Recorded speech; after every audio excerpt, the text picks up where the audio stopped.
Hello good evening everyone. स्वागत है आप सभी का सबका प्यारा सा यूट्यूब चैनल साइंस संग्रह। आशा करता हूँ आप सभी एकदम मस्त होंगे, हंसते रहिए, मुस्कुराते रहिए, स्वस्थ रहिए, फिर मस्त रहिए। चलिए आज हम लोग करने वाले हैं क्लास 12 हिंदी 100 मार्क्स गद्य खंड का सबसे ही प्यारा सा सुंदर सा एक चैप्टर है जिसका नाम होता है बच्चों जूठन। बड़ी ही एकदम शानदार चैप्टर है, इसको जरूर पढ़ना है आप सभी को।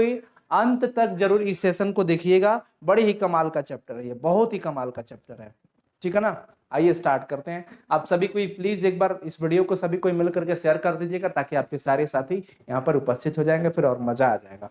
चलिए एकदम लाइन बाय लाइन पढ़िएगा, बड़ी ही मजेदार सेशन होगा आज का। और इसमें से कोई भी ऑब्जेक्टिव और सब्जेक्टिव आपका छूटने वाला नहीं है। आप टेंशन मत लीजिएगा, प्रीवियस चैप्टर का जो है वो भी हम करवाएंगे आप लोगों का। ठीक है ना, चलिए स्टार्ट करते हैं। फिर स्टार्ट किया जाए ना, चलिए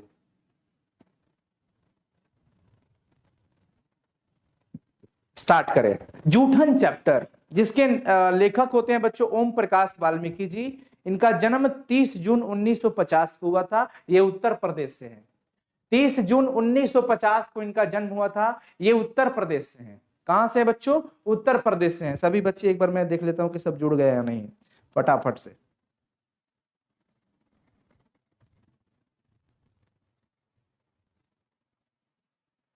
हाँ जुड़ गए हैं बच्चे, वेरी गुड। चलिए, ओम प्रकाश वाल्मीकि जी, जिनका जन्म 30 जून 1950 को हुआ था बच्चों, और फाइनली 17 नवंबर 2013 को इनकी डेथ हुई है। 17 नवंबर 2013 को देहरादून में डेथ हुआ है इनका, ओम प्रकाश वाल्मीकि जी का।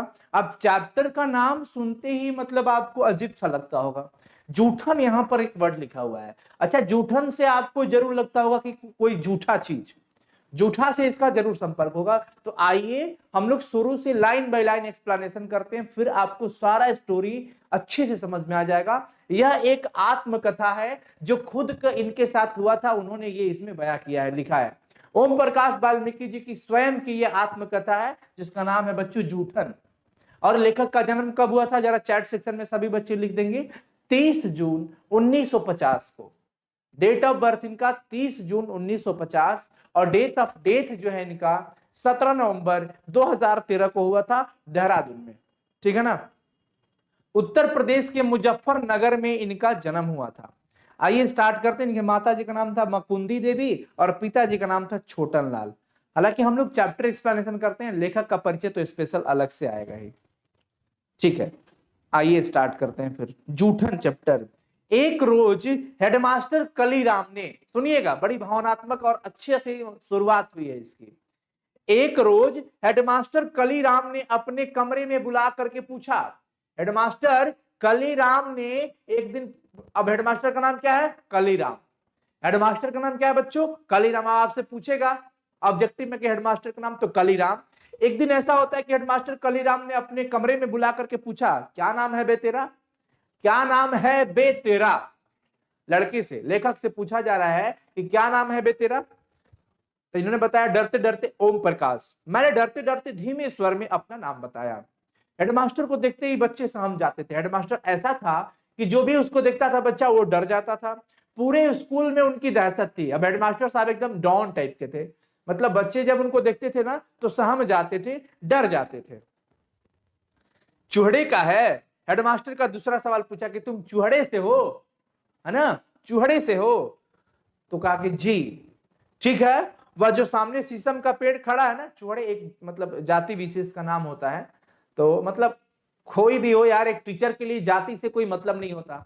एक शिक्षक के लिए कोई भी समुदाय का बच्चा हो, सब उसके रिश्ते में, धर्म में, जाति में सिर्फ उसका संबंध रहता है शिष्य और गुरु का। लेकिन यहां पर देखिएगा, जैसे ही उन्होंने सुना कि चूहड़े का है तो फिर उनका रिएक्शन क्या होता है।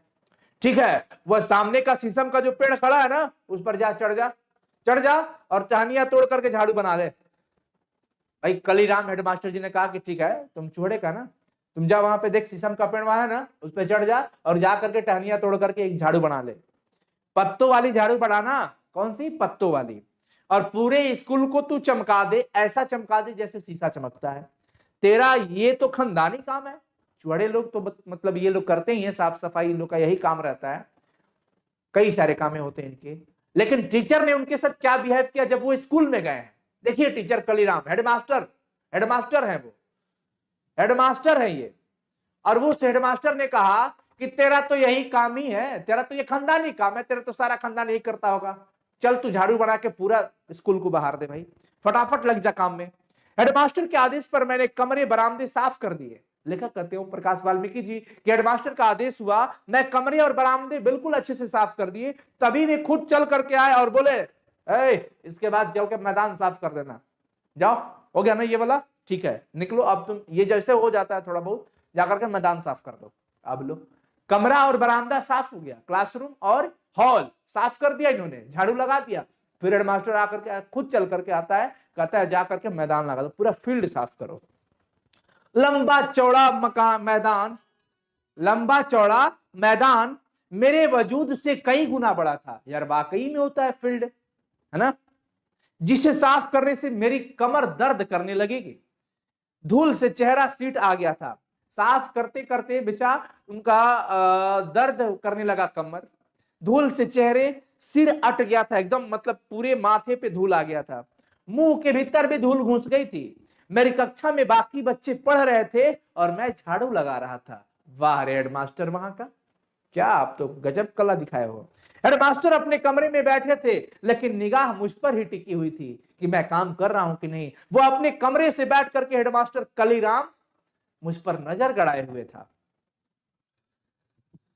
पानी पीने तक की इजाजत नहीं थी।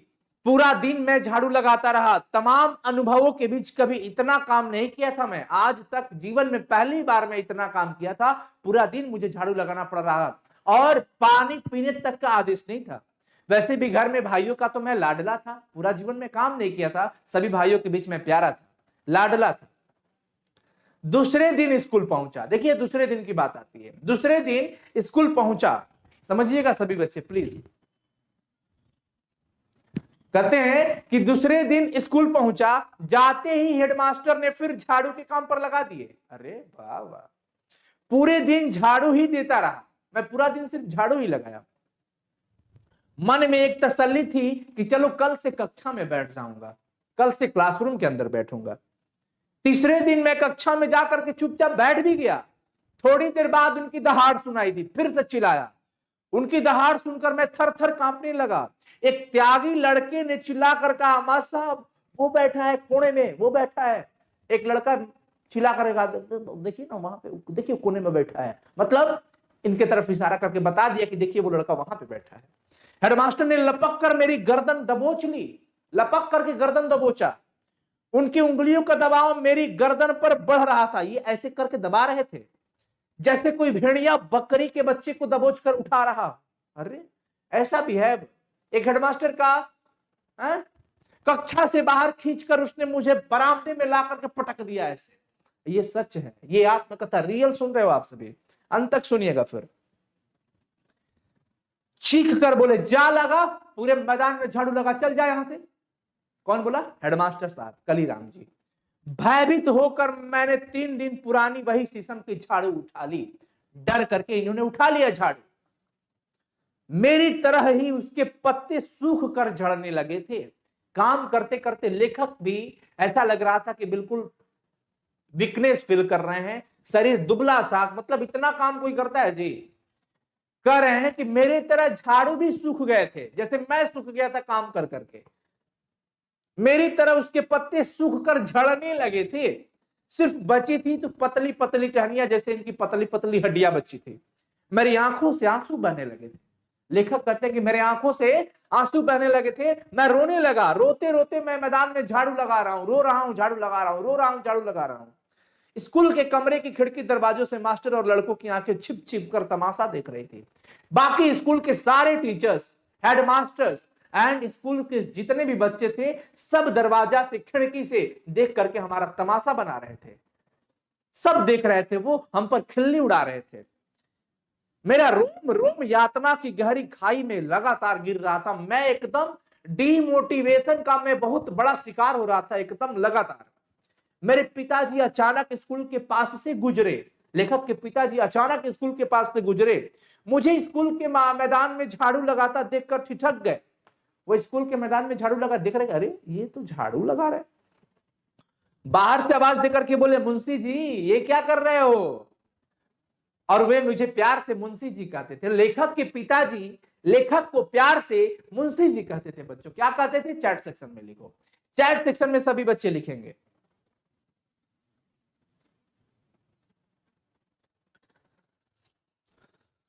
वे मेरे पास स्कूल के मैदान में आ गए, दीप का फपक पड़े, मुझे रोता देखकर बोले मुंशी जी रोते क्यों हो, ठीक से बोल क्या हुआ, हुआ क्या तुझे।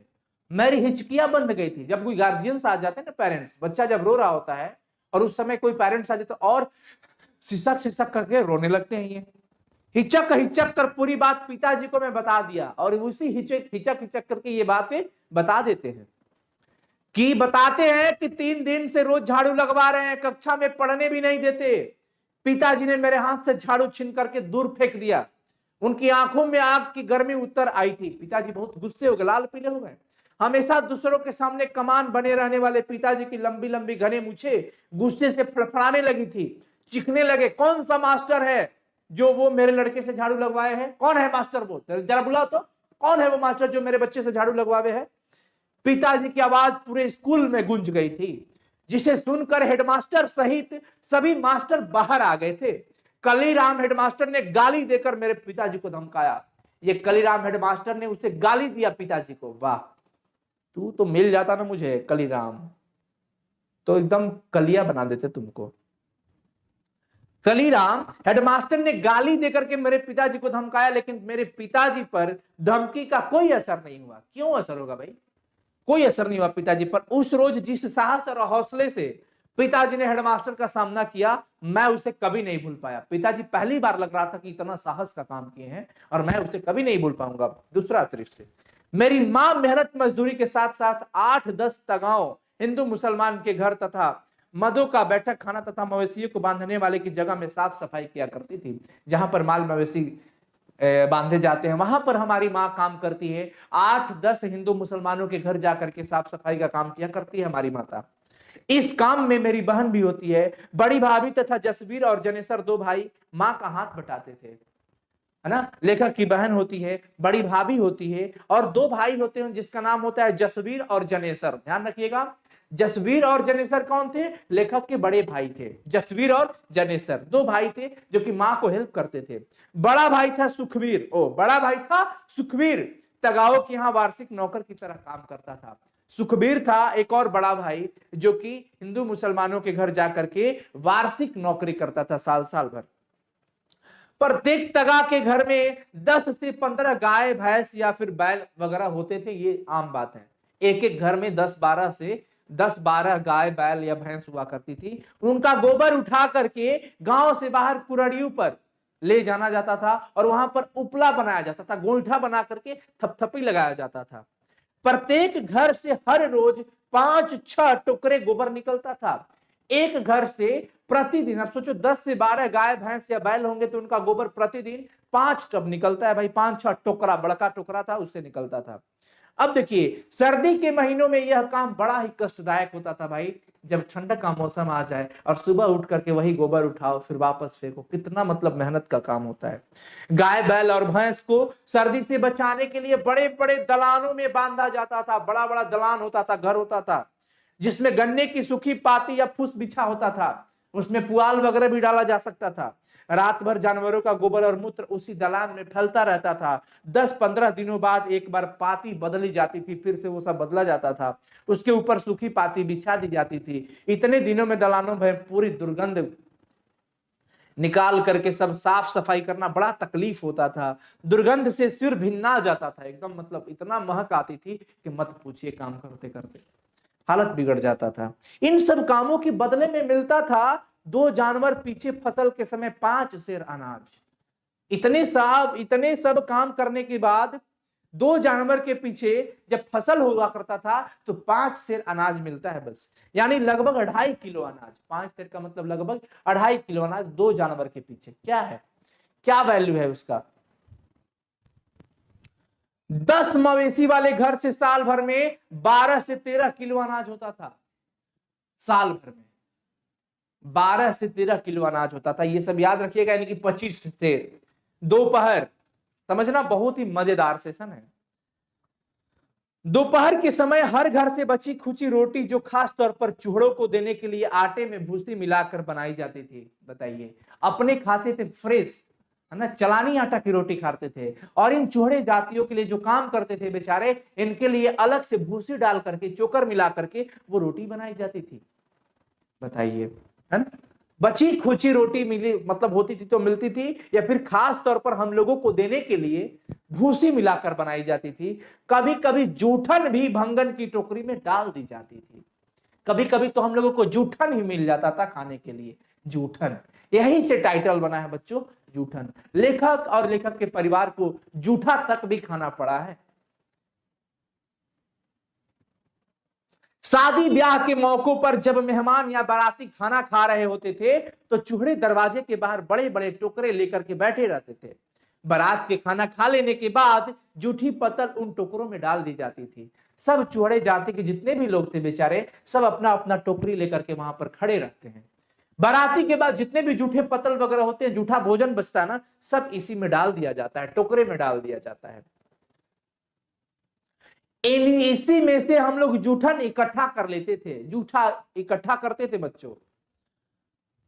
पूरी के बचे खुचे टुकड़े, एक आध मिठाई का टुकड़ा या थोड़ी बहुत सब्जी पत्तल पर पाकर बाछे खिल जाती थी। बस थोड़ा सा मिल जाता था, मन खुश हो जाता था कि चलो वही मिल गया, नसीब तेज है।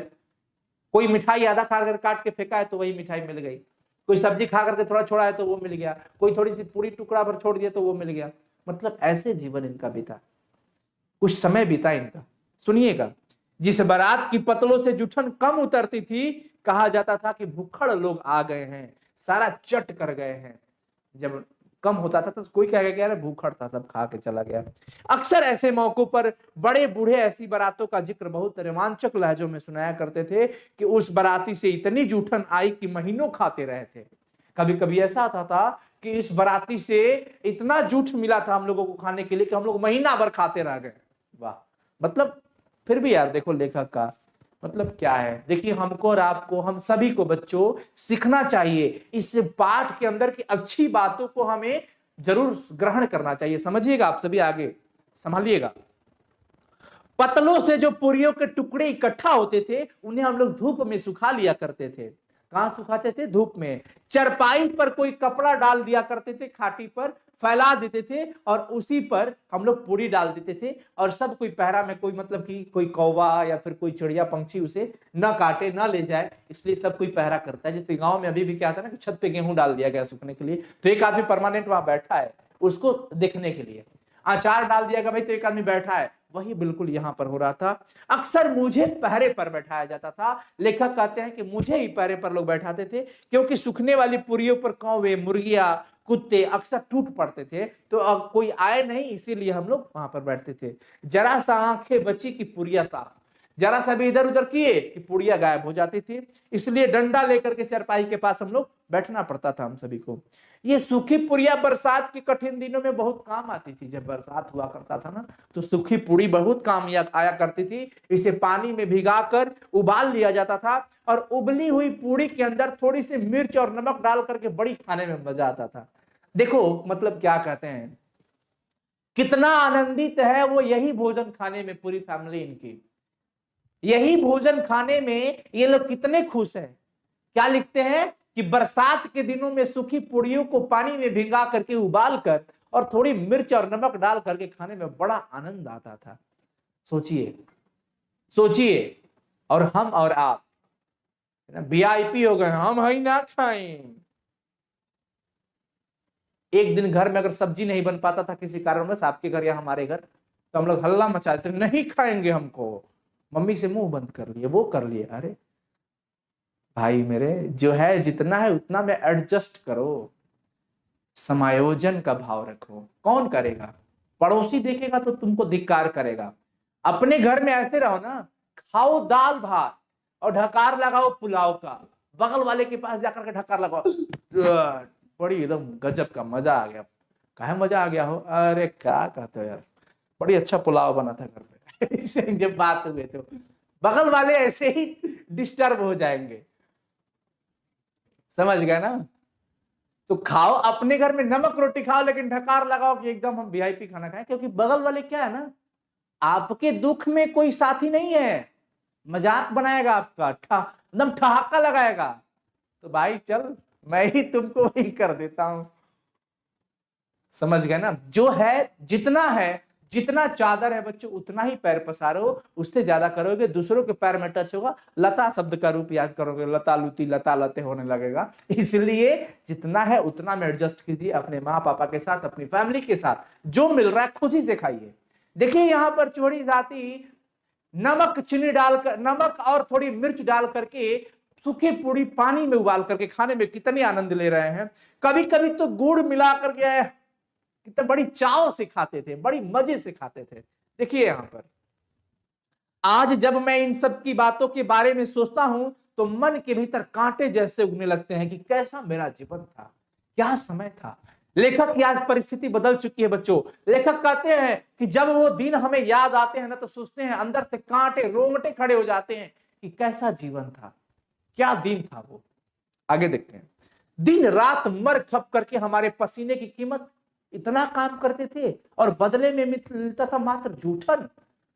फिर भी किसी को कोई शिकायत नहीं हमारे तरफ से, कोई शर्मिंदगी नहीं था हमें, हमने कोई पछतावा भी नहीं किया।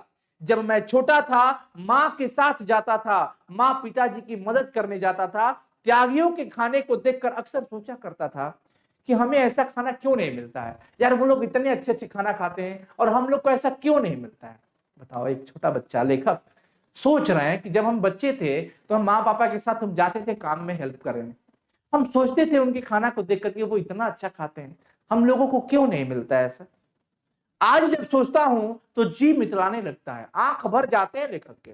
अभी पिछले वर्ष मेरे आवास पर, निवास पर सुखदेव सिंह त्यागी का पोता सुरेंद्र सिंह आया था। सुखदेव सिंह त्यागी थे, मलिकाना थे बेचारे, उनके पोता आए थे, नाती जी, सुरेंद्र सिंह जिनका नाम था। नाम याद रखना, सब ऑब्जेक्टिव पूछ सकता है। आया था किसी इंटरव्यू के सिलसिले में, गांव से मेरा पता लेकर आया था, रात में हमारे यहां रुका। परिस्थिति देखो साहब, त्यागी जी, कौन त्यागी जी? सुखदेव सिंह जी। आपके यहां जब लेखक और उनकी फैमिली काम किया करती थी तो आपने बदले में जूठन दिया था। आज आपका पोता गांव से लेखक का परिचय लेकर के उनके यहां पहुंचा रात में रुकने के लिए। इसीलिए बच्चों, सबसे बड़ा गुरु कोई होता है ना तो समय होता है। सबसे बड़ा गुरु, सबसे बड़ा सीख देने वाला वक्त होता है। इसलिए वक्त को भी जरूर मतलब महत्व दीजिए, जरूर क्या पूरा महत्व दीजिए। समय सबका एक जैसा नहीं होता है, सब दिन होत न एक समाना। देखिए समय ने करवट बदल लिया और आज सुरेंद्र सिंह जी भी आ गए हैं, सुखदेव सिंह त्यागी के पोता, इनके घर आकर के आसन ले लिए हैं। मेरी पत्नी ने उन्हें जितना संभव हुआ अच्छा खाना खिलाया। लेखक की पत्नी उन्हें अच्छा खाना बना करके खिलाया। खाना खाते खाते वह बोलता है, भाभी जी आपके हाथ का खाना तो बड़ा एकदम शानदार बना है, जायकेदार बना, मजेदार, टेस्टी बना है। हमारे घर में तो कोई ऐसा खाना भी नहीं बना सकता, कोई नहीं बना सकता है। वो बोल दिया। कौन? वही जो एक दिन लेखक और उनकी फैमिली के साथ बहुत ही गंदे व्यवहार किया करते थे। उसकी बात सुनकर मेरी पत्नी तो बड़ी खुश हुई, लेकिन मैं काफी देर तक ये सोचते रहा, विचलित रहा। बचपन की घटनाएं हमारे सामने आने लगी थी कि बताओ बेटा, हालांकि क्या वो दिन था जब हम लोग इसके दरवाजे पे काम करते थे और बदले में जूठन मिलता था, और आज ये आया है हमारे घर। मतलब लेखक अपनी स्मृति को देख करके, याद करके, उनके सामने वो पुरानी यादें आने लगती हैं, बड़ा ही मतलब अजीब फील करते हैं। सुरेंद्र तब भी नहीं हुआ था। अच्छा, उस टाइम सुरेंद्र पैदा ही नहीं हुआ था, पोता उनका। उसकी बड़ी बुआ, या आप देखिए लेखक बता रहे हैं कि उस टाइम क्या हुआ था। क्या हुआ था बच्चों? जब सुरेंद्र पैदा नहीं हुआ था, उसकी बड़ी बुआ यानी फुआ, यानी सुखदेव सिंह त्यागी की बेटी, हाँ भाई पोतवा के तो फुआ न लगेगी जी, त्यागी जी की लड़की की शादी थी। सुखदेव सिंह त्यागी के लड़की की शादी थी, यानी कि सुरेंद्र सिंह के बुआ की शादी थी। उनके यहां मेरी मां सफाई करती थी। लेखक कहते हैं शादी से 10-12 दिन पहले से मां पिताजी ने सुखदेव सिंह त्यागी के घर आंगन से लेकर बाहर तक के कई सारे काम किए। शादी के 10-12 दिन पहले से ही वो लोग चले गए और वहां पूरा काम किए। बेटी की शादी का मतलब गांव घर की इज्जत का सवाल था। आज भी होता है बच्चों, बेटियां पंच की होती है, पूरे समाज की होती है। अगर आपके साथ किसी गुतिया भाई के साथ ऐसा नहीं जम रहा है ना, भात भौदी नहीं है, पूरी नहीं खाते जाते हो, लेकिन जब लड़की की शादी होती है ना, बाराती आते हैं, तो बारात लगाने सभी कोई द्वार पर जाते हैं, समियाना में जाते हैं, जितना हो सकता है पूरे गांव भर के लोग उस बेटी की शादी में मदद करते हैं। बेटे की शादी में जो रूठना है रूठो, मनाओ, जो करना है करो, लेकिन बेटिया की शादी, बेटिया पंच की होती है, समाज की होती है। तो ये आज भी प्रचलन हमारे यहाँ गांव में होता है, आपके यहाँ भी होता होगा। लेकिन लेखक कहते हैं कि गांव में बेटी का शादी का मतलब कि पूरा इज्जत का सवाल था, गांव का इज्जत, क्योंकि कुछ भी अगर कमी होगा तो पूरे गांव का इज्जत जाता था। कोई कमी न रह जाए, गांव भर की चरपाइयों को ढो ढो करके हम लोग इकट्ठा किए थे। पिताजी ने, पिताजी गांव घर में देखे कि कितने कितने खाटिया हैं, चरपाइया है, सबको इकट्ठा करके लगाया यहाँ पर। बारात खाना खा रही थी, माँ टोकरा लिए दरवाजे के पास बैठी थी।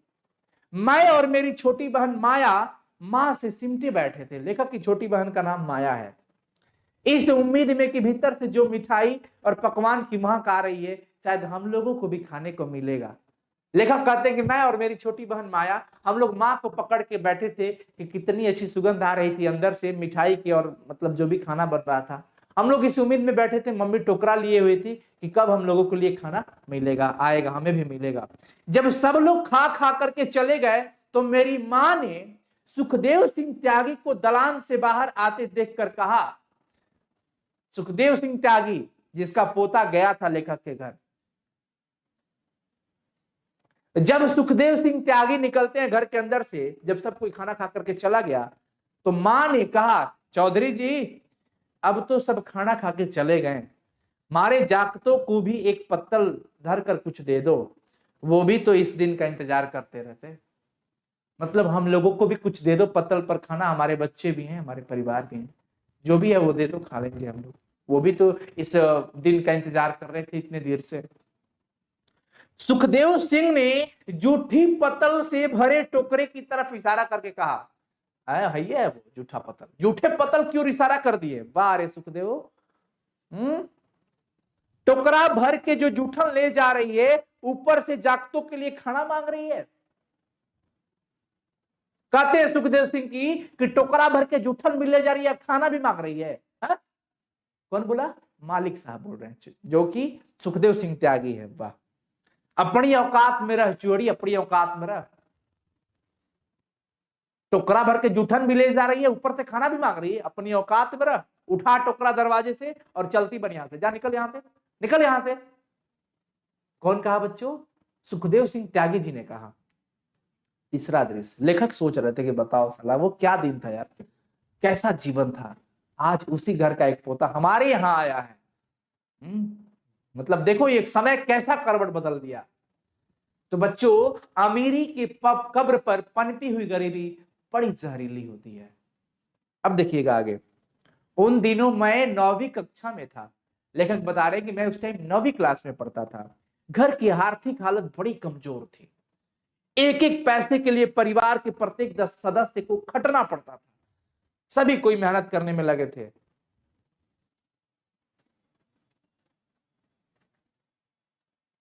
मेरे पास पाठ्य पुस्तकें हमेशा कम रहती थी, दोस्तों से मांग करके हम काम चला लिया करते थे। हमारे पास पाठ्य पुस्तक यानी कि किताबें कम लिया रहा करती थी, हम दोस्तों से मांग करके काम चला लिया करते थे। कपड़ों की भी वही स्थिति थी, अच्छे कपड़े भी नहीं थे, जो मिल गया वही पहन लिया, जो वक्त पर मिला वही खा लिया। उन दिनों गांव में मरने वाले पशुओं को उठाने का काम भी चूहोड़ों के जिम्मे था। चूहड़ी जाति के साथ उस समय था कि गांव में कोई भी पशु मर जाए, कोई भी जीव मर जाए, यही लोग उठा करके फेंकेंगे। वाह क्या बात है, मतलब सब कुछ इन्हीं लोग के नाम कर दिए थे लोग, है ना। जिसके घर में जो काम करता था उसके मरे हुए पशु भी उसी को उठाने पड़ते थे। जिसके घर में जो काम करता था उसका अगर पशु मर जाए तो वही उठाएगा।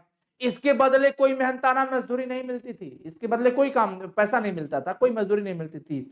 एक गाय या बैल या भैंस को उठाने के लिए 4 से 6 लोगों की जरूरत होती थी। सही में यार, एक बैल मर जाए तो 4 लोग 6 लोग लगेंगे तब तो उठेगा। जिसका मवेशी मर जाता था उसे जल्दी लगी रहती थी, जल्दी हटाओ, गंध दे रहा है, जल्दी हटाओ। इसलिए वह बार बार आकर के बस्ती में आकर के चिल्लाता था, देर होने पर गालियां भी देते थे लोग, अगर हम लोग समय से नहीं जाते थे तो। उठाने वालों को इकट्ठा करने में समय लग जाती थी, देर हो जाता था। अब 6 लोगों को पकड़ेंगे तब ना कहेंगे कि भाई चलो उठाना है, तब तक वो लोग गाली वगैरह देख करके चले जाते हैं बस्ती से। मरे हुए पशुओं को उठाना बड़ा कठिन काम होता है। उसके अगले पिछले पैरों की रस्सी से बांधकर बांस की मोटी मोटी बाहियों से उठाना पड़ता था, है ना, पांवों को बांध करके बांस लगा करके तब उठाना पड़ता था उल्टा। इतने श्रम साध्य काम के बदले से मात्र क्या मिलती थी, इतना मेहनत करते थे और बदले में मिलता था गाली, गालियां देते थे सब। यही तो हमारा समाज है। इतने क्रूर समाज में रहे हैं हम, जहां श्रम का कोई मोल नहीं। कितने घटिया और क्रूर समाज में रहे हैं जिसके अंदर कोई दया नहीं, हमारे मेहनत का कोई महत्व नहीं। इतना मेहनत करते थे, इतना मन लगा करके काम करते थे उनके लिए, और बदले में वे सब गालियां देते थे। हम उतने क्रूर समाज में रहे हैं ना, जहां पर हमारी श्रम का कोई महत्व नहीं रहा, कोई मोल नहीं रहा, बल्कि गरीबी को बरकरार रखने के लिए एक षड्यंत्र रचा गया था। ये सब गरीब ही रहेंगे, ऐसे ही लोगों काम कराओ, कोई मेहनताना मत दो, गरीब ही रहने दो ये सबको, तभी तो ये लोग काम करेगा। ऐसे हमारे साथ किया जाता था। मरे हुए पशु की खाल मुजफ्फरनगर के चमड़ा बाजार में बिक जाती थी। मरे हुए पशु की खाल मुजफ्फरनगर के चमड़ा बाजार में बिक जाती थी। उन दिनों एक पशु की खाल 20 से 25 रुपए में बिकती थी। उन दिनों एक पशु की खाल 20 से 25 रुपए में, याद रखना कितने रुपए में, 20 से 25 रुपए में बिकती थी। आने जाने और मरे हुए पशु को उठाने की मजदूरी देकर मुश्किल से एक खाल के बदले 10 से 15 रुपए सिर्फ हाथ में आते थे। बाकी पैसा भी तो लगता था, भाड़ा वगैरह। तंगी के दिनों में 10 से 15 रुपए भी बहुत बड़ी रकम दिखाई देते थे। जब घर की हालत अस्त व्यस्त रहा करती थी, स्थिति कमजोर रहा करती थी, तो ऐसा मन में था कि चलो यार 10-15 रुपए भी तो आएंगे ना, चलो करते ही हैं। चमड़ा खरीदने वाला दुकानदार खाल में बहुत मीन मेख निकालता था। जो चमड़ा खरीदने वाला था वो कहेगा तुम्हारा खाल ऐसा है, तुम्हारा खाल वैसा है, नहीं बिकेगा, बिकेगा तो पैसा कम देंगे, ये कर देंगे। कट फट जाने पर खाल बेकार हो जाती थी। खाल को निकालते ही उस पर नमक लगाना पड़ता था। जानवरों के खाल को निकालते ही उस पर क्या लगाना पड़ता था, नमक। ध्यान रखिएगा बच्चों, ऑब्जेक्टिव।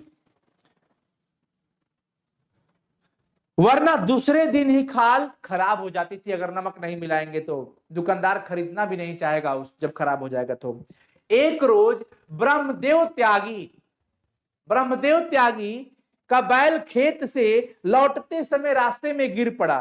किनका, ब्रह्मदेव जी का। किनका बैल गिर पड़ा था, ब्रह्मदेव तगा का। ब्रह्मदेव त्यागी जी का मालिक लोग हैं, बड़े बड़े वीआईपी लोग हैं ना ये लोग। मीन मेख मतलब कहते हैं ना, खामियां निकालना, दोष निकालना। तुम्हारा चमड़ा ऐसा है, तुम्हारा ऐसा है, ये खराब है, हटाओ, नहीं लेंगे, नहीं तो पैसा कम देंगे। यही सब मीन मेख मतलब कमियां निकालना, खामियां निकालना। एक दिन क्या होता है बच्चों, ब्रह्मदेव त्यागी जी का बैल खेत से लौटते समय रास्ते में गिर पड़ा, उठ नहीं पाया, मर गया। कुछ ही देर बाद ब्रह्मदेव ने हमारे घर खबर कर दी। पिताजी और मुझसे बड़े भाई जनेश्वर उस रोज किसी रिश्तेदारी में गए थे। जाकर के ब्रह्मदेव ने हमारे घर कह दिया कि बैल मर गया, जाकर के बोलो कि उठा करके हटा दे उसको, है ना। उस दिन हमारे पिताजी और हमारा बड़ा भाई जनेश्वर किसी रिश्तेदारी में गए थे। घर पर माँ, मेरी बहन माया और सबसे बड़ी भाभी देवी ही रहती थी। सबसे बड़ी भाभी देवी ही रहती थी उस समय घर पर, और मेरी बहन माया थी। जसवीर इन दोनों देहरादून में था, मामा के पास। जसवीर कहा था, मामा के पास। कहां पर, देहरादून में। मां परेशान हो गई थी, बैल की खाल उतारने किसे भेजू, खबर देके गया है। बस्ती में 1-2 लोग थे, लेकिन कोई भी उस समय जाने को तैयार नहीं हो रहा था। कौन जाएगा भाई। मां ने चाचा से बात की, वे तैयार हो गए थे। मम्मी चाचा से बोली, चाचा रेडी हो गए, लेकिन उनके साथ किसी को जाना चाहिए ना, अकेले वे खाल तो उतार नहीं पाएंगे। मैं उस समय स्कूल में था। मां ने हर थक करके मुझे ही बुला लिया। मां ने मुझे, थक गई, कोई रास्ता नहीं दिखा, तो मां लास्टली हमको ही बुला लेती है। मां हमको बुला लेती है। मां नहीं चाहती थी कि वह काम मुझे करना पड़े। मां नहीं चाहती थी कि मेरा बेटा ऐसा काम करे, लेकिन खाल बेचकर जो 10-15 रुपए मिल जाए, बस उसी के चक्कर में मां ने मुझे बुलाया। हार कर मां ने मुझे चाचा के साथ भेज ही दिया मजबूरन। मेरे चाचा सोल्हड़ एकदम महाकामचोर हैं। सारा दिन ढोल ताशों में लगे रहते थे, मेहनत के काम से बिल्कुल कतराते थे। चाचा मेहनत करना नहीं चाहते थे। मां को फिक्र लगी थी, चिंता लगी थी कि कहीं हमारे पहुंचने से पहले ही बैल पर गिद्ध या जंगली जानवर टूट पड़ेंगे तो क्या हाल होगा। जल्दी चलो नहीं तो गिद्ध जानवर कुछ भी उसको, कुत्ता बैल कुछ भी, कुत्ता वगैरह होगा, जंगली जानवर जो होंगे वो सब खा दबोच कर देंगे। चाचा ने खाल उतारनी शुरू कर दी। मैं उनकी मदद कर रहा था। चाचा कहां धीरे धीरे चल रहा था। पिताजी जैसी कुशलता उनमें नहीं थी। पिताजी जितना अच्छे से काम किया करते थे, अनुभव था, उतना मेरे चाचा जी को नहीं था। थोड़ी देर बाद वे थक करके बीड़ी पीने बैठ गए। चाचा जी बीड़ी पीने बैठ गए, वो थक गए काम करते करते। चाचा ने एक छुरी मेरे हाथ में पकड़ा दी, बोले धीरे धीरे खाल उतारो, लो लो थोड़ा धीरे धीरे करो, तब तक मैं बीड़ी मार लेता हूं। अकेले से तो शाम तक नहीं उतरेगी। उन्होंने कहा कि देखो अकेले तो शाम तक नहीं उतरेगा, इतना काम है, तुम एक काम करो, लो और धीरे धीरे तुम भी उतारो। छुरी पकड़ते ही मेरे हाथ कांप रहे थे। छुरी पकड़ते ही मेरे हाथ कांप रहे थे। अजीब सा संकट में मैं फंस गया यार। चाचा ने छुरी चलाने का ढंग सिखाया। उस रोज मेरे अंदर बहुत कुछ था जो टूट रहा था। मैं बिल्कुल मतलब सोच रहा था यार मैं कहां किस नरक में आ गया हूं, हमारे साथ ऐसा क्यों हो रहा है, ये काम सिर्फ हमारे लिए ही क्यों बना। अंदर से बहुत ही ज्यादा हाईली डीमोटिवेशन हो रहा था इनके अंदर। चाचा की हिदायत पर मैंने बैल की खाल उतारी थी। अब चाचा बोल दिए थे तो उतारना ही था। मैं जैसे स्वयं ही गहरे दलदल में फंसा जा रहा था, ऐसा लग रहा था, जहां से मैं तुरंत भागना चाहता था, निकलना चाहता था। हालात मुझे उसी दलदल में घसीट रहे थे। परिस्थितियां ऐसी बन जाती थी कि बार बार उसी कीचड़ में हमको जाकर के गिरना पड़ता था। चाचा के साथ तपती हुई दोपहरी में जिस यातना को मैंने भोगा था, आज भी उसके जख्म मेरे तन पर ताजा है।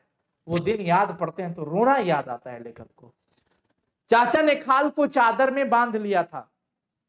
नहीं नहीं, जैसे जैसे खाल उतर रही थी मेरे भीतर का रक्त रक्त जम रहा था। लेखक की एकदम हालत गंभीर होती जा रही। खाल उतारने में हमें कई घंटे लग गए थे। चाचा ने खाल को जमीन पर फैला दिया। उस पर लगे खून को सूखी जमीन ने सोख लिया था। सूखी जमीन ने खून को सोख लिया। चाचा ने खाल को चादर में बांध लिया था। गठरी उठाकर सर पर रख ली थी। लगभग 2 मील की दूरी पर हमारा घर था। कितनी मील की दूरी पर? 2 मील की दूरी पर घर था। चाचा ने खाल को जमीन पर फैला दिया। 2 मील की दूरी पर हमारा घर था। बोझ के कारण चाचा को तेज चलना पड़ता था, क्योंकि माथे पर कोई सामान भारी आ जाना तो तुम तेजी से भागोगे, जल्दी घर आ जाए, जल्दी घर आ जाए। मैं हाथ में छुरी पकड़ उनके पीछे पीछे लगभग दौड़ता रहा। चाचा तेजी से जा रहे थे, मैं उनके पीछे पीछे दौड़ रहा था। बसेड़ा जाने वाली पक्की सड़क से हम लोग बस अड्डे के पास पहुंच गए थे। अब हम चल गए बस स्टैंड के पास। गठरी, अब चाचा ने गठरी अपने सिर से हटा करके जमीन पर रख दिया। बोले कि यहां से आगे अब तुम ले चलो, हम इतना दूर लेके आए ना, अब तुम लेके चलो, मैं थक गया हूं, अब तुम ले लो, चाचा ने बोल दिया। उस दिन मैंने चाचा से बहुत कहा लेकिन वो नहीं माने। मैं चाचा से बहुत रिक्वेस्ट किया कि चाचा जी प्लीज ले लो, आप ही ले लो। क्यों भाई? तो देखो क्या स्थिति है, जो नॉर्मली आपके साथ भी होता है, हमारे साथ भी होता है। चाचा बस अड्डे की भीड़ पार करा दो, उसके बाद मैं ले लूंगा।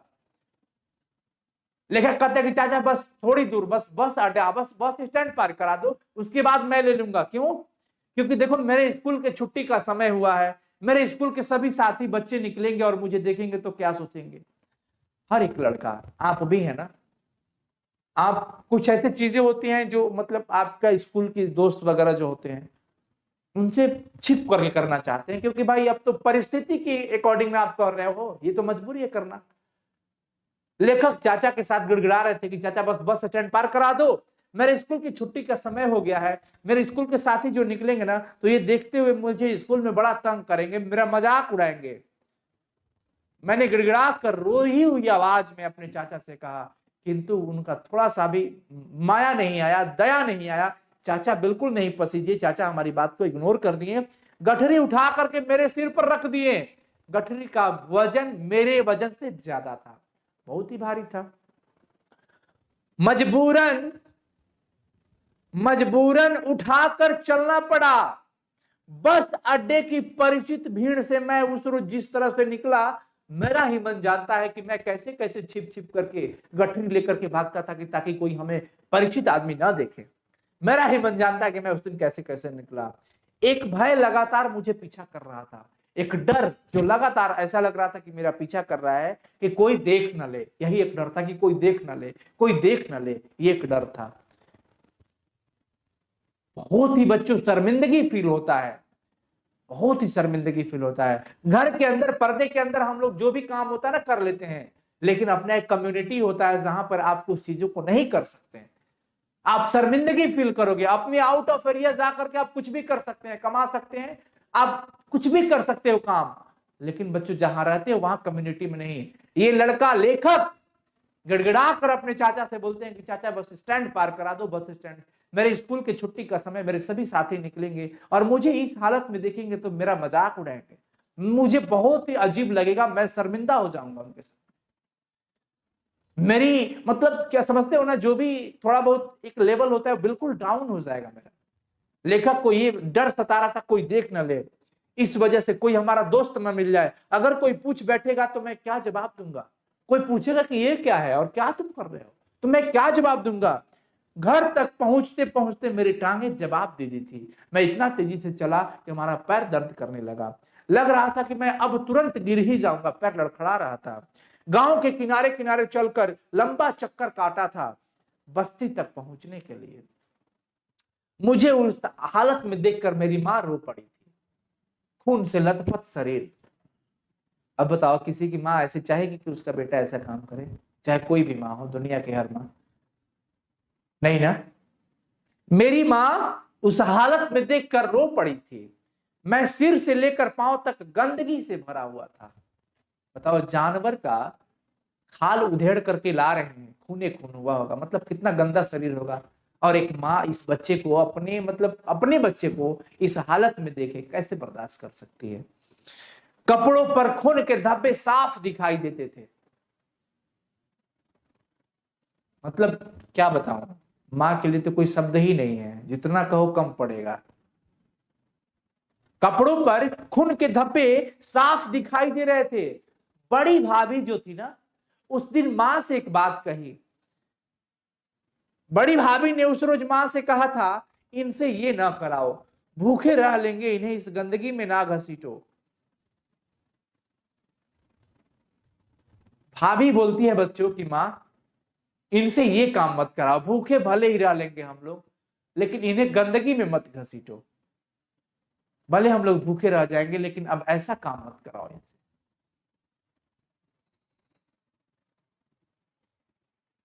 बड़ी भाभी ने उस रोज मां से कहा था ये बात। अब इस बात को याद रखना, ऑब्जेक्टिव क्वेश्चन में ये पूछा जा सकता है, ऑब्जेक्टिव क्वेश्चन में ये पूछा जा सकता है या सब्जेक्टिव में भी पूछा जा सकता है। क्या बोली थी कि मां इनसे अब ये काम मत कराओ, भले भूखे रह लेंगे, लेकिन इन्हें गंदगी में मत घसीटो। भाभी के ये शब्द आज भी मेरे लिए अंधेरे में रोशनी बनकर चमकते हैं। भाभी के यही शब्द जो हमसे मतलब ये बातें हमारे लिए बहुत काम की हुई और हम अंधेरे में रोशनी की तरह चमकता है, ये बात मतलब आज हम जो भी कुछ है ना, भाभी की उन बातों से है। मैं उस गंदगी से बाहर आज निकल आया हूं, लेकिन लाखों लोग आज भी उसी घिनौनी जिंदगी की जी रहे हैं। लेखक कहते हैं कि भले ही मैं उस गंदगी से निकल आया हूं, लेकिन आज भी ऐसे कई ऐसे परिवार है, लाखों लोग हैं जो ऐसे घिनौनी जिंदगी में जी रहे हैं। लेखक बच्चों ऑर्डिनेंस फैक्ट्री देहरादून में अप्रेंटिस में उनकी नौकरी लग गई थी, गवर्नमेंट जॉब इनको लग गई थी। समय बदलता है, ईश्वर के शरण में देर है बच्चों, अंधेर नहीं। लेखक ने अंततः कहा कि मैं तो आज उस गंदगी से निकल आया हूं, लेकिन लाखों लोग आज भी उसी घिनौनी जिंदगी में घसीटे जा रहे हैं, उसी घिनौनी जिंदगी को जिए जा रहे हैं। मैं आशा करता हूं आप सभी को ये चैप्टर समझ में आया होगा। ये लेखक के साथ जो उनकी आत्मकथा थी, ये आत्मकथा है उनकी, उनके साथ जो भी हुआ उन्होंने लिखा। बच्चों परिस्थिति कुछ भी हो, हर परिस्थिति को मात देकर के आगे बढ़ने का हौसला रखो। गरीब होना पाप नहीं है, गरीब रहकर मर जाना सबसे बड़ा पाप होता है। लेखक इतनी सारे स्ट्रगल्स करने के बाद फाइनली ऑर्डिनेंस फैक्ट्री में अप्रेंटिस के जॉब ले ही लेते हैं। इतनी सारा मतलब कठिन परिश्रम उन्होंने किया। तो क्या आप और हम अपने जीवन से स्ट्रगल करके आप अपनी मंजिल को प्राप्त नहीं कर सकते हैं। हौसला होना चाहिए भाई, हौसला होना चाहिए। और जितने में है हम लोग, ईश्वर ने जो भी कुछ दिया वही हमारे लिए सब कुछ है, वही सब कुछ है। क्यों हम दूसरे के, अरे झोपड़ी है ना, तो अपनी झोपड़ी महल से कम है क्या? अपनी झोपड़ी महल से कम है? हमारे लिए झोपड़ी ही महल है। जिनके लिए महल महल है, रहो महल। हमारे लिए भैया झोपड़ी ही महल है। जो कपड़े हैं वही पहन कर रहेंगे, जिद नहीं करेंगे माँ पापा से कि हमको 5,000 का जींस चाहिए, 5,000 का लहंगा चाहिए, साड़ी चाहिए। नहीं, जितना है जो है हम उतना ही में रहकर गुजर बसर करेंगे, अच्छी जिंदगी स्ट्रगल करेंगे।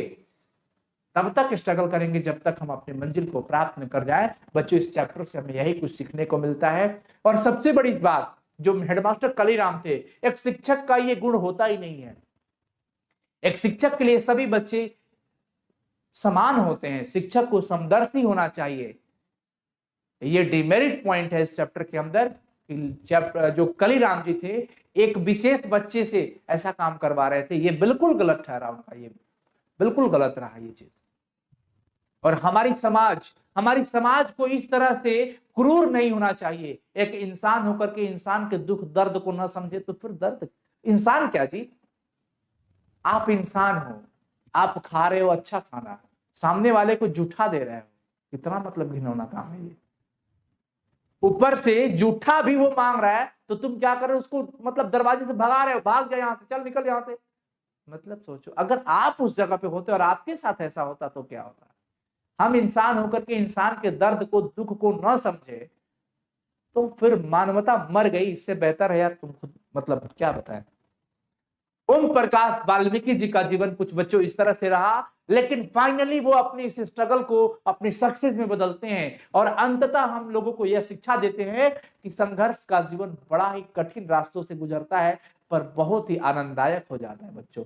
एक उसका एक मजा ही अलग है। संघर्ष करके जो सफलता मिलती है ना, उसका आनंद ही अलग है, उसका महत्व ही अलग है।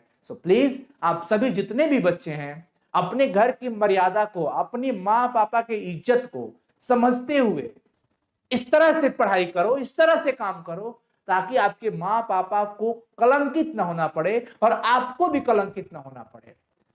सिंपल सी है। माँ पापा अगर कोई काम कर रहे, हो सके तो उनके कामों में अपना हेल्प कर दो। आजकल तो कुछ ऐसे भी बच्चियां हो गई, लड़कियां, नहीं करूंगी नहीं करूंगी, जाओ तुमको जो करना करो, मोबाइल में लगे। ये गलत है, ये संस्कार हमारे नहीं है, इंडियन सिविलाइजेशन हमारा नहीं है, ये हमारी भारत की सभ्यता और संस्कृति नहीं है। इसकी गवाह नहीं देते हैं। हम अपने यथासंभव माँ पापा का साथ दें, जितने भी हमारे परिवार हैं उनके कामों में अपने हाथ बटाएं, जितना हो सके यथासंभव। आप घर की परिस्थिति को बदलने का एकमात्र उपाय है शिक्षा।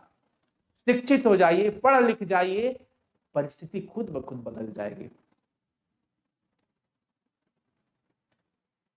जो बच्चे अपनी घर की स्थिति को नहीं समझते हैं, वो क्या समझेंगे फिर? क्या समझेंगे फिर? इसलिए बच्चों खूब मेहनत कीजिए, खूब मेहनत कीजिए, जितना हो सके पसीने बहाओ, और एक दिन सफल जरूर हो जाओगे तुम। अगर ये ठान लिया कि करना है तो करना है। देखिए ना, कितनी स्ट्रगल के बाद, और परिस्थिति यूं ऐसा बदला कि जो सुखदेव सिंह त्यागी एक दिन मालिकाना था, आज उसका पोता लेखक के घर गया है और खाना खा करके कह रहा है कि भाभी आपने तो बड़ी एकदम सुंदर खाना, अच्छा टेस्टी खाना बनाया हो, ऐसा खाना तो हमारे घर बनता ही नहीं है। देखिए क्या वो दिन था जब सुखदेव सिंह त्यागी के घर उनके माता जी को, उनकी है ना, सुखदेव सिंह त्यागी के बेटी की शादी थी, तो लेखक के माता जी को बड़ी गंदे लफ्जों में उन्होंने बोला था। और आज समय ने ऐसा करवट बदला कि आओ मेरे दर पे। तो कहा गया है बच्चों कि ईश्वर के शरण में, मां के शरण में देर है पर अंधेर नहीं है, पर कर्म तो करके देखो। चलिए ठीक है, फिर मिलते हैं बच्चों अगले क्लास में। Thank you so much. आशा करता हूं ये चैप्टर्स का एक्सप्लेनेशन आपको बहुत ही अच्छा लगा होगा, कुछ सीखने को मिला होगा। अगर आप पालन करोगे तो आपको बेनिफिट होगा। हम तो बड़बड़ा के चले जाएंगे, फिर हमारा क्या है? हम तो आपको जो भी हमारा कर्म है, हमारा काम है पढ़ाना। अच्छी बातें जो होता है कह देता हूं, तुम लोगों को बकवास लगता होगा तो लगे, कोई फर्क नहीं पड़ता हमें। हाँ, लेकिन इतना जरूर कहूंगा कि अच्छा लगा हो तो शेयर करना एक दूसरे के साथ, और प्लीज कमेंट करके बताना कि आज का ये फीलिंग कैसा रहा चैप्टर्स एक्सप्लेनेशन का। Thank you so much, God bless you. हंसते रहे, मुस्कुराते रहे, स्वस्थ रहे, मस्त रहे। एग्जाम नजदीक आ रहा है, टेस्ट सीरीज आपके लिए बहुत इंपॉर्टेंट होता जा रहा है। अगर आप टेस्ट सीरीज नहीं लिए हैं तो प्लीज हमारे इस वीडियो के डिस्क्रिप्शन में ऐप का लिंक है साइंस संग्रह ऑफिशियल, और वहां से जितना जल्द हो सके टेस्ट सीरीज लीजिए, क्विज में पार्टिसिपेट कीजिए, टेस्ट सीरीज में भाग लीजिए। ये सारा टेस्ट सीरीज आपके लिए बहुत इंपॉर्टेंट होगा। Bye, take care. वेट करेंगे आप सभी के कमेंट्स का। अगर असल में अच्छा लगा हो तो जरूर कमेंट कीजिएगा और शेयर कीजिएगा सभी को। Thank you so much, God bless you. हंसते रहो, मुस्कुराते रहो, स्वस्थ रहो, मस्त रहो। बड़ों का आदर करो, संस्कारी बनो, अनुशासित बनो, खुद ब खुद सफल हो जाओगे। कर्म करो, कर्म में भरोसा रखो, मेहनत करो।